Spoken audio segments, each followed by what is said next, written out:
आज हम बात करेंगे कि प्रेगनेंसी में उल्टियाँ क्यों होती हैं और कितनी उल्टियाँ हों जिसको कि नॉर्मल माने और कितनी उल्टियाँ हैं जो कि एब्नॉर्मलिटी में काउंट होती हैं और उनको रोकने के लिए हम क्या क्या कर सकते हैं।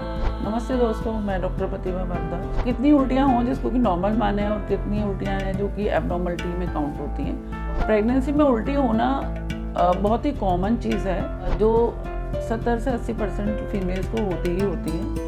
लेकिन क्या होता है, जो पहली बार माँ बन रही है लड़की, वो उसके मन में ये सवाल आता है कि मैं तो पूरे दिन उल्टी करती रहती हूँ, मैं कुछ खा ही नहीं पाती हूँ। 2-3 उल्टियाँ हो रही हैं तो उसको लेके ज़्यादा चिंतित होने की ज़रूरत नहीं है। अगर पूरा दिन में आपको 2 से 3 उल्टियाँ हो रही हैं तो वो उल्टियाँ 10 से 12 हो रही हैं तो थोड़ा सा चिंता का विषय है।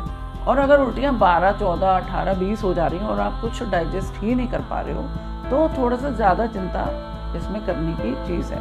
प्रेगनेंसी के दौरान कुछ हार्मोन्स हमारी, इसमें बहुत ज़्यादा क्लियर कट बताना थोड़ा सा मुश्किल हो जाता है, लेकिन कुछ हार्मोन्स ऐसे हैं जो बॉडी में प्लेसेंटा से रिलीज होते हैं जिसकी वजह से ना वॉमिटिंग होती है। अब एक वॉमिटिंग हो जाना या नोजिया होना वो बहुत ही कॉमन चीज़ है, उसको लेके बहुत ज़्यादा वरी करने की ज़रूरत नहीं है। तो आप सुबह अगर उठते हैं तो ब्रश करने से कई बार बहुत सारी फीमेल्स को ना वॉमिटिंग ज़्यादा होती है, तो आप सुबह सबसे पहले उठ के ब्रश ना करें, आप हल्का सा एक कुछ बिस्किट या कुछ खा लें, उसके बाद आप ब्रश करें तो आपको वॉमिटिंग फील नहीं होगी। पानी जैसे आप खाना खाने के तुरंत बाद पीते हैं तो लोगों को वॉमिट हो जाती है, तो आप वो ना पिएं।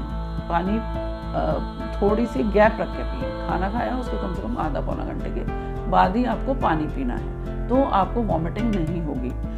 दूसरा क्या है कि कुछ हेरिडिटी भी इसमें ऐसी होती है कि हमारी मदर्स को वॉमिटिंग अगर हुई है तो देखा गया है कि उनकी डॉटर्स को भी सेम सिम्टम होते हैं, या पहली प्रेगनेंसी में किसको बहुत ज़्यादा वॉमिटिंग हुई है जिसको कि हम हाइपरेमेसिस बोलते हैं अपनी साइंटिफिक लैंग्वेज में, तो सेकेंड डिलीवरी के टाइम भी उसको सेम ही सिम्टम फील होते हैं। तो इसको भी लेके हम कई बार ज़्यादा उसको वरी नहीं करते हैं। अगर आप होम रेमेडी थोड़ा सा ये करें कि आप सुबह उठें, थोड़ा सा आप ड्राई कुछ खा लें, उसके 1-1.5 घंटे बाद आपने कुछ लिक्विड लेना है तो आपको वॉमिटिंग नहीं आएगी। कई बार क्या होता है, कुछ ऐसी स्मेल होती है जिनको जो प्रेग्नेंट लेडी है उसको स्मेल करने से वॉमिटिंग आने लगती है, तो ऐसी चीज़ों से बचें जिसकी स्मेल से आपको वॉमिटिंग हो रही है। दूसरा, अगर गले में बहुत ड्राइनेस फील कर रहे हैं तो आप हर टाइम गले में कुछ जैसे बिचरी ले सकते हैं, कुछ भी मीठी च्युइंगम ले सकते हैं, तो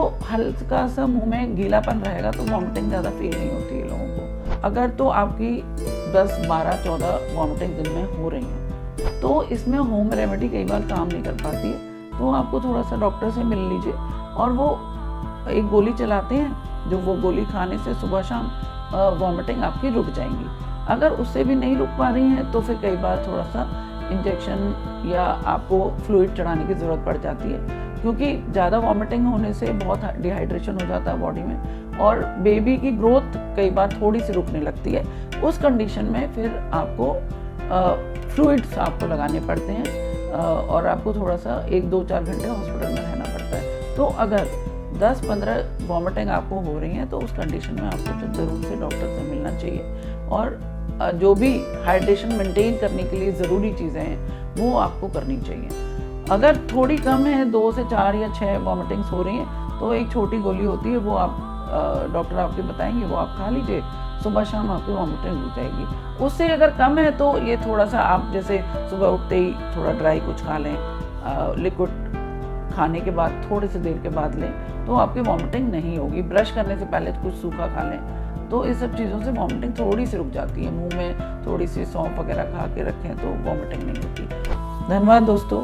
अगर मेरी ये वीडियो आपको पसंद आई है तो आप इसको लाइक करें, सब्सक्राइब करें, ज़्यादा से ज़्यादा शेयर करें और कोई भी मन में आपके कोई सवाल हो तो आप मुझसे पूछें, we are always ready to answer.